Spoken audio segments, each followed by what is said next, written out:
A single dad gave his last $20 to a stranger with a declined card at the coffee shop, completely unaware that she was the millionaire CEO of the company that sacked him weeks ago. Before we continue, please tell us, where in the world are you tuning in from? We love seeing how far our stories travel. The machine beeped again. Declined. "I'm so sorry," the blonde woman muttered, her fingers trembling as she searched through her designer purse. "Could you try it one more time?" Ray Sullivan watched from his place in line, recognizing the panic in her eyes.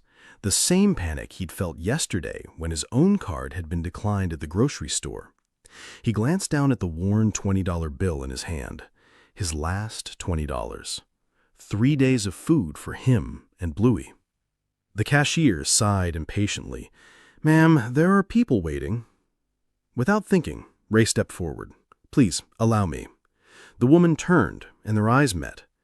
For a moment, something flickered across her face. Recognition? But that was impossible. Ray was sure he'd never seen her before. "That's very kind, but I couldn't," she began. "Please," Ray insisted gently, already handing his last bill to the cashier. "We all have tough days. Someone did the same for me last week." It was a lie, but one meant to preserve her dignity. The woman studied his face intently, as if memorizing every line, every shadow of exhaustion under her eyes. "Thank you," she said softly. "You have no idea what this means." Ray nodded and stepped back, ordering only a small water for himself. He couldn't afford coffee anymore, not after giving away his last bill. His stomach growled in protest, but the woman's grateful smile somehow made the hunger feel less hollow. "Wait," she called as he turned to leave. "What's your name?" "Ray," he said simply. "Ray Sullivan." Her eyes widened almost imperceptibly. "Ray Sullivan," she repeated, as if tasting the words. "The one who used to work at Nexus Innovations?" Ray's chest tightened. How did she know? Yes, I worked there until 3 weeks ago." "I see," she said quietly. Then louder, "Thank you again, Ray, for the coffee." He nodded and left quickly, not wanting to discuss his termination with a stranger. The morning sun hit his face as he exited, and he pulled out his phone to check the time. 4 more businesses to visit today, 4 more resumes to drop off, 4 more chances to hear "We'll call you." What Ray didn't see was Clara Winters, founder and CEO of Nexus Innovations, standing frozen in that coffee shop, her untouched latte growing cold in her hands. 6 months, she whispered to herself. "I've been watching him for 6 months, and now—" She pulled out her phone and dialed with shaking fingers. "Marcus, it's Clara. I need you to pull everything on Ray Sullivan's departure. Every email, every document, every second of security footage from his last day." Her voice turned to steel. "Within the hour." Because the Ray Sullivan she'd been observing, the man who stayed 3 hours past his shift to help an intern recreate a ruined presentation, the man who tutored the security guard's son in calculus during lunch breaks, the man whose personnel file contained patents worth millions in sustainable technology, that man would never have quit without notice. And he'd just given him his last $20. Ray walked the 12 blocks to his apartment, each step calculated to save bus fare. His phone buzzed, the landlord again, 3 days until eviction proceedings began. He silenced it and kept walking. That night, Ray divided a single can of soup between himself and Bluey, telling her he'd eaten a big lunch when she asked why his bowl was so empty. His stomach cramped with hunger, but her smile as she talked about her school day made it bearable. "Daddy, why don't we have milk anymore?" she asked innocently. "We'll get some tomorrow, sweetheart," he lied, knowing tomorrow would bring the same empty refrigerator. The next 4 days blurred together in a haze of rejection and hunger. Tuesday, 7 businesses visited. 7 variations of, "We'll keep your application on file." Ray spent his last $3 on a loaf of bread and peanut butter. At least Bluey would have sandwiches for school. Wednesday, the construction foreman actually laughed when Ray applied. "You're overqualified to swing a hammer, buddy. You'd quit the second something better came along." Ray wanted to scream that nothing better was coming, that he'd swing hammers until his hands bled if it meant feeding his daughter. Instead, he just nodded and left.